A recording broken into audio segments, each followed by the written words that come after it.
Sama-samang pinanood ng mga kaanak ng mga biktima ng umano'y extrajudicial killings ang unang araw ng confirmation of charges hearing ni dating Pangulong Duterte sa ICC. Ang panawagan nila, managot si Duterte para hindi na raw maulit ang patayan noon sa kanyang termino. Narito po ang report ni Camille Samonte.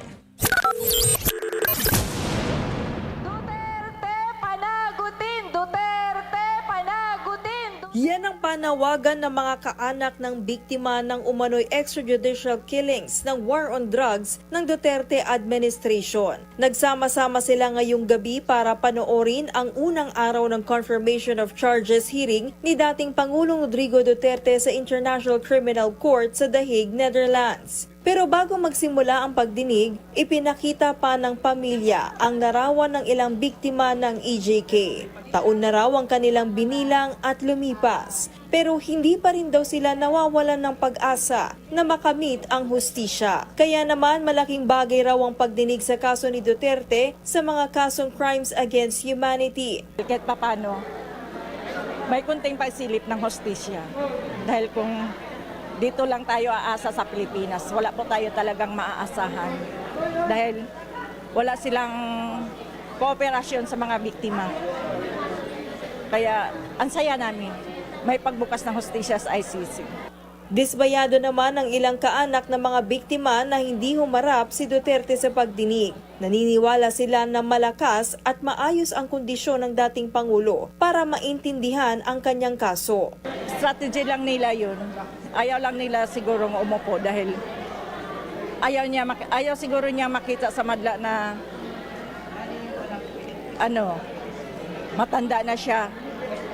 Kaya siguro ayaw niya nang humarap. Parang baka napahiya na siya.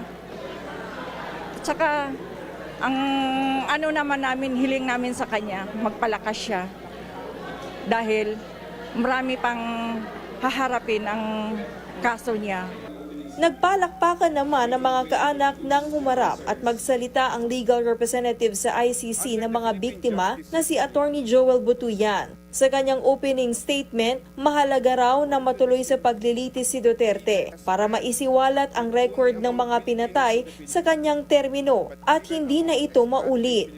Lumahok din ang ilang mga naulila sa isang art therapeutic action sa Commission on Human Rights, kasama ang Philippine Alliance of Human Rights Advocates. Paraan ito para maihayag nila ang kanilang pangungulila. Mahalaga raw kasi na maproseso ng mga biktima ang kanilang trauma, lalo't muling natatalakay ang madugong patayan sa Duterte drug war.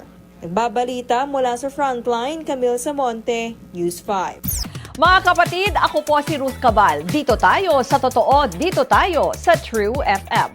Mag-follow at mag-subscribe din po kayo sa aming social media accounts at True Network PH. Diyan po yan sa aming X na dating Twitter, sa FB, sa Instagram, sa YouTube, sa TikTok at sa mga podcast. At syempre, tutok din po kayo sa Signal True TV Channel 19.